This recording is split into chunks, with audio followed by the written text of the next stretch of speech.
Hi, class, and welcome to CRS 211 Textile Science Fiber to Finish. As you know, this is an online course, and hopefully, if you are listening to this, you have been able to navigate and get to this PowerPoint. This semester, everything that we do is going to be on Canvas, so please take some time to familiarize yourself with the course online. You can look over the modules. Things will become available as we progress throughout the semester, and everything that we will be doing is noted on the syllabus that is online as well. Talking about content, everything that we do this semester will be through these narrated PowerPoints. So each week a new PowerPoint will become available, and every slide will not have a narration, but most will. And all you need to do is to click on the icon at the bottom right to hear the narration. So you will probably be hearing a combination of voices this semester. Um, my name is Professor Wood. I am the professor of this class. There are some other people who did some narration that I think is fantastic. So some I will leave, some I will change. But just know that everything will be clearly explained. And if for some reason you do have any problems understanding, please send me an email and let me know as soon as possible, as I am available live on campus as well. So if you can take a minute to download the syllabus if you haven't already, and get that in front of you for the next slide, we're going to be reviewing the syllabus.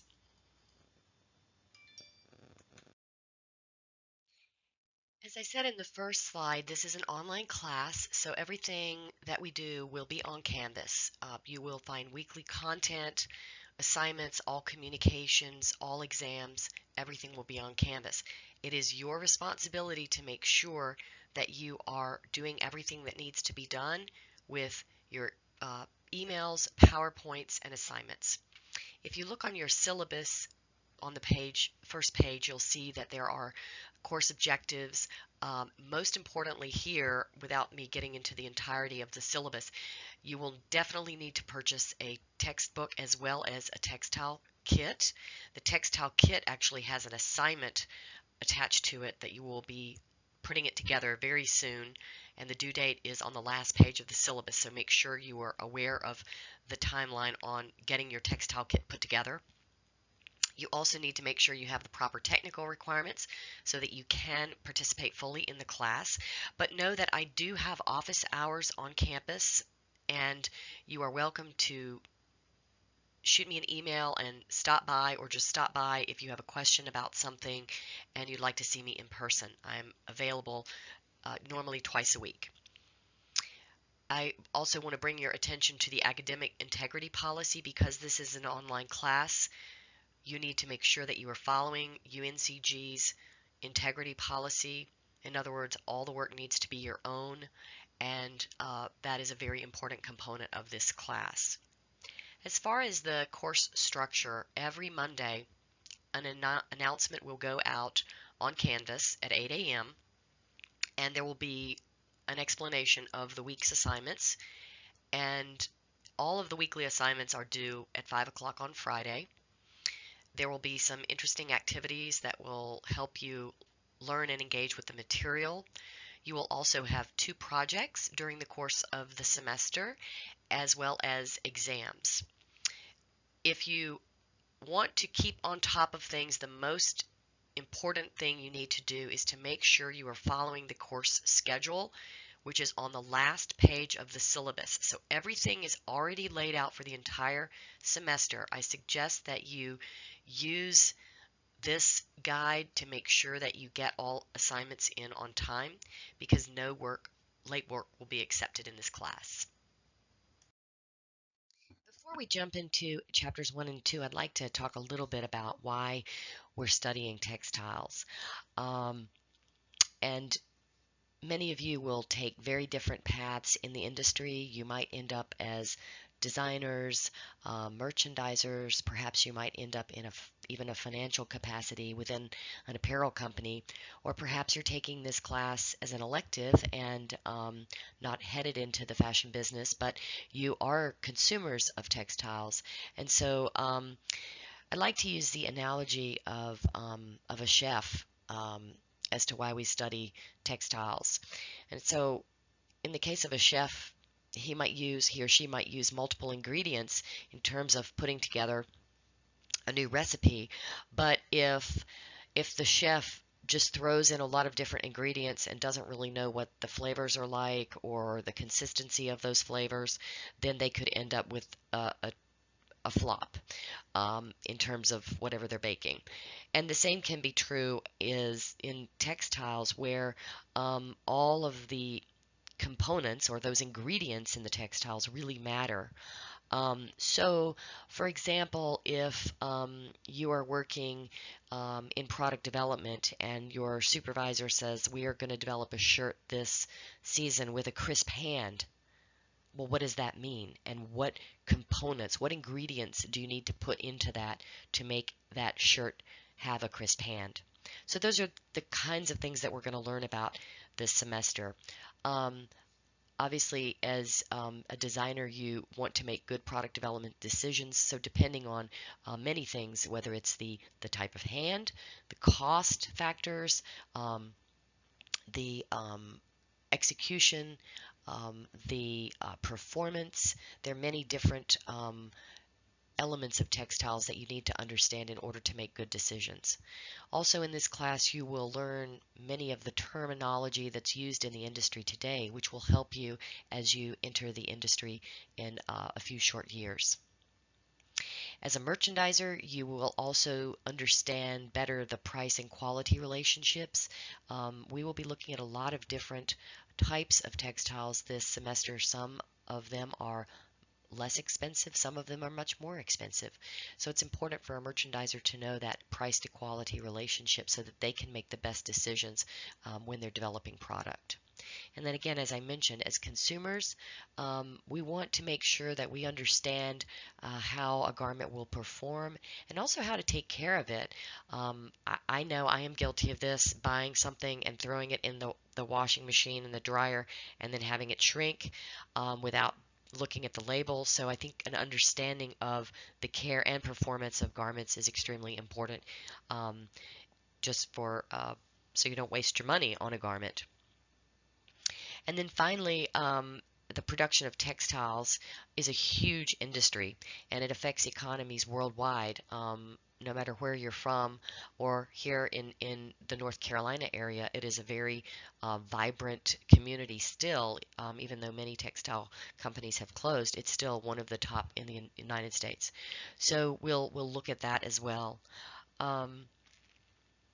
And just to give you a little bit about my background, I spent over 30 years in the apparel business. So yes, I am old, but I have a lot of background in everything from product development to primarily fashion forecasting, color analysis, and have worked for companies like Lane Bryant, Cato Stores, Saks Department Store Group. So I have a lot of experience working in the industry, and I know how important it is to be able to refer to textiles in the correct way, to understand the difference between a knit and a woven and construction. So I would like to impart that knowledge to you, that as you take this course, really take it to heart and learn as much as you can, because when you get into the industry, you will be grateful that you did.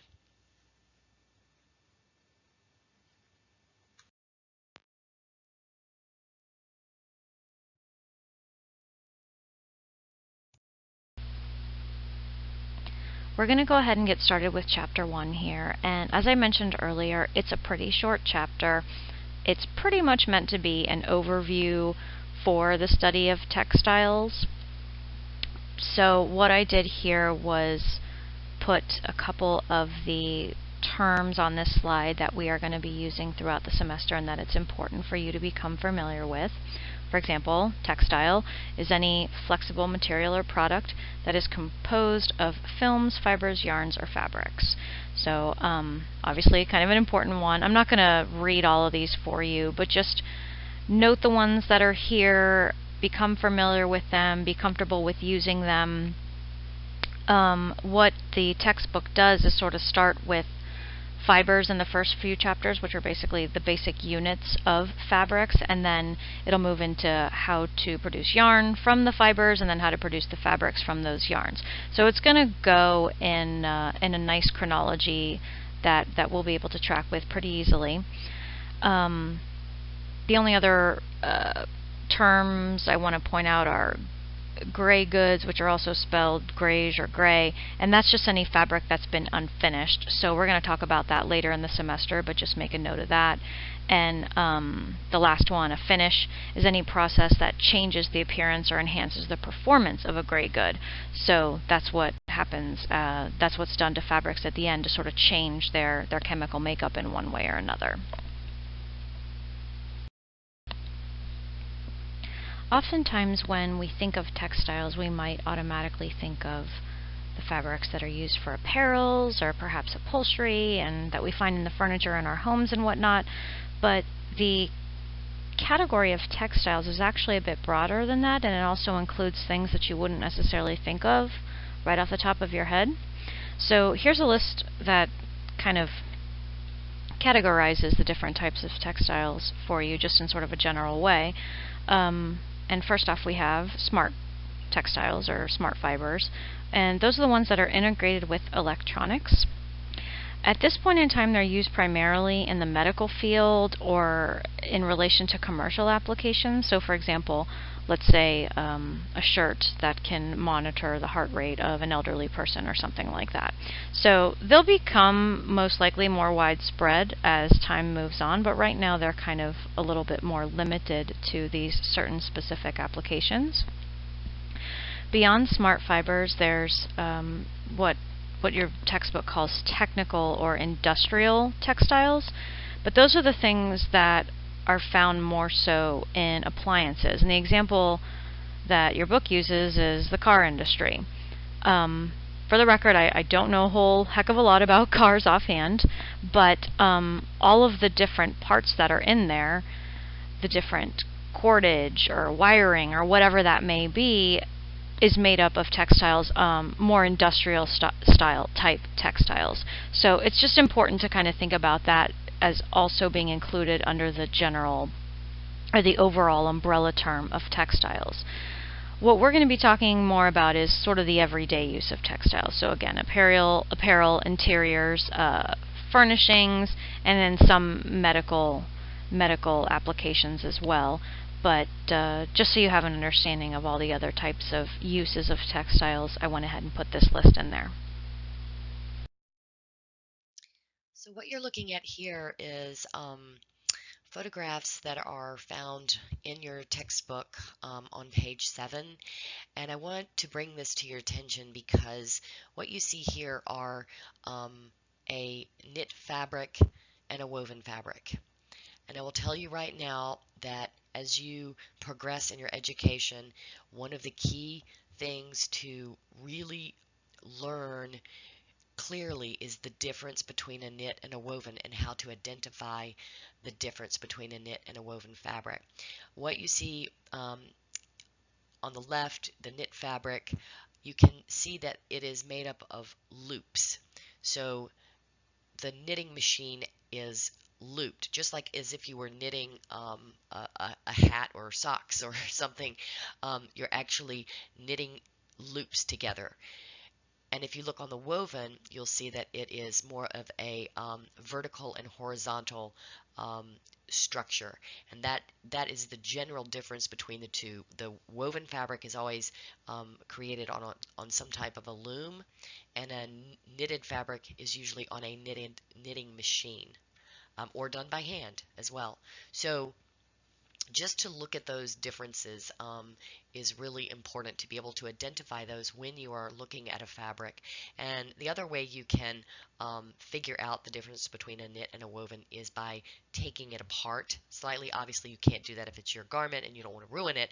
But if you're trying to figure that out in a work setting where you can take something apart, as you start to take things apart, you will see whether it unloops or whether the threads just pull apart from a horizontal and vertical direction like you see in the photo. Other thing to note is that you can see at the bottom where it says unfinished versus the top where you see the pattern. So the difference would be you have perhaps some kind of dyeing process or a printing process. So that changes the fabric from an unfinished or gray fabric to a finished fabric.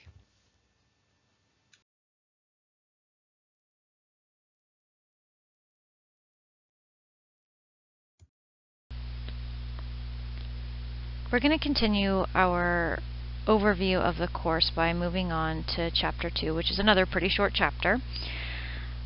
And the main takeaway from this chapter is this concept of serviceability. And that is referring to the ability of textiles to meet consumer needs. Now, consumers are not homogeneous by any means. They're all different with different preferences and purchasing patterns, and they're just different in a variety of different areas, motivations, values, everything.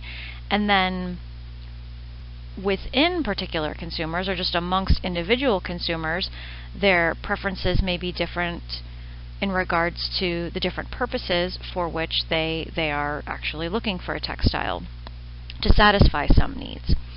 And when consumers are making these choices, they're going to take several different factors into consideration, and these are the list below here are some of the examples of what consumers are going to be thinking about when they're making the determination of whether a textile is going to satisfy them. So aesthetics is referring to the attractiveness or appearance of a textile. Durability is how well it holds up, how well it wears, how strong it is, especially when it's been subjected to different external elements or when it's cared for in different ways. Comfort is pretty obvious. Appearance retention is whether or not a product still looks the same after a period of time. I imagine everybody's had an experience where they've washed a shirt and it's faded pretty quickly or something like that.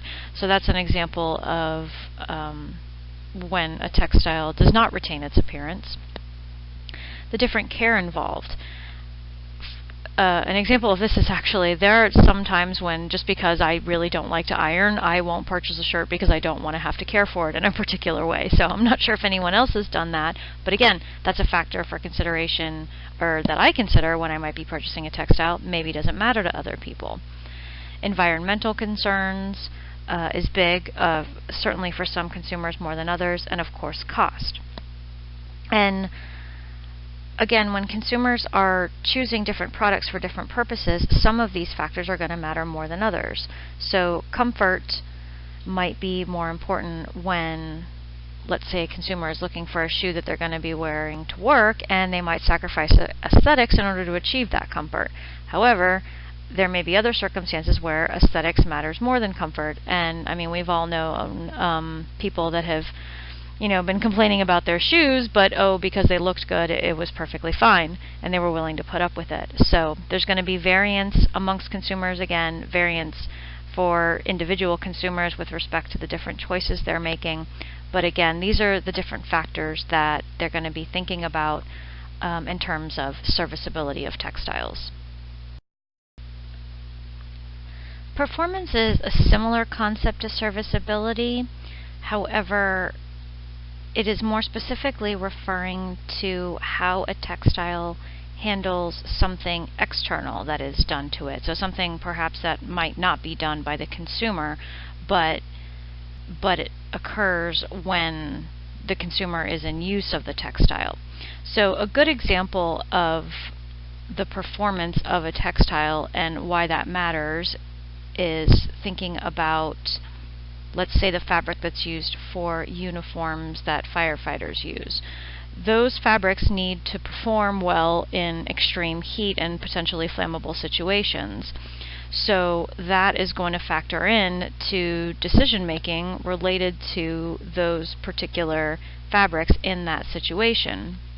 And what the product is made of is going to factor heavily into those decisions, in addition to any potential finishes that might also contribute to the overall performance of a textile. And again, that's going to be assessed by whoever is purchasing the product or whoever is looking for it for a particular reason. So the standards in this for performance might be a little higher, again, depending on what the ultimate use is for a textile, but whether or not a textile performs adequately and we can use that term, is serviceable to whichever consumer is purchasing it, is going to affect how that consumer evaluates the overall quality of a product. So using the firefighter example again, if the material or the fabric doesn't hold up in the setting that it's meant to be used for, then that fabric would be assessed as a pretty low quality fabric. So there's not as much give in this area as far as the performance of fabrics, because if they are being purchased for a specific targeted use, then they do need to perform, and otherwise the companies that are putting these products out might subject themselves to liability or heavy customer complaints and that type of thing. So the standard is a little bit different from a serviceability perspective, but again, the concepts are quite similar, and it's important to understand both of them and the differences between the two. Here we have the stages of the process of textile manufacturing, and you'll probably notice that this is basically the chronological order of the terms that I introduced earlier in this PowerPoint. And so here's where you can see the actual stages in order and how the terms actually relate to one another. So fibers are put together to become yarns, yarns are put together to become fabrics, and then after the fabrics are manufactured, there can be dyeing, printing, or finishing, or some other alteration that is made to the actual fabrics. And as I mentioned earlier, our book is going to move in this chronology from fibers as the basic unit of a textile all through to the end where the fabrics are finished. So we're going to move in that order. But textile performance is the result of choices made at each step of the manufacturing process. So going back to that initial analogy I made with the cook and the chef, and again, this is why it's important to understand all these different terms, because they're all going to factor in at some point or another, and different choices along the way is what's ultimately going to determine the serviceability and the performance of the fabrics that are used for particular products that are going to be purchased for different uses for various consumers. So here is a recap of what we went over in week 1, and you're going to see slides similar to this as we move forward through the course. I'll put them at the end of the PowerPoints, and what they'll do is just kind of give you an idea of, or sort of a reminder of what we talked about. In addition, it'll also indicate what you are most likely to see on the exam. I can't say for absolute certainty everything's going to be there, and I also won't say that that if it's not on this slide, it won't be on the exam. However, these are the main points, the main takeaways. So for week 1, we went over the definitions of textile, polymer, fiber, yarn, fabric, gray goods. So just make sure you know those, and I mentioned that in the beginning. We talked about the different components of a fabric, the concept of serviceability and also performance, and then we went over the stages in textile manufacturing. So that's sort of a sum up of what we talked about. And again, you'll see these at the end of each PowerPoint presentation, just to give you a recap of the main points.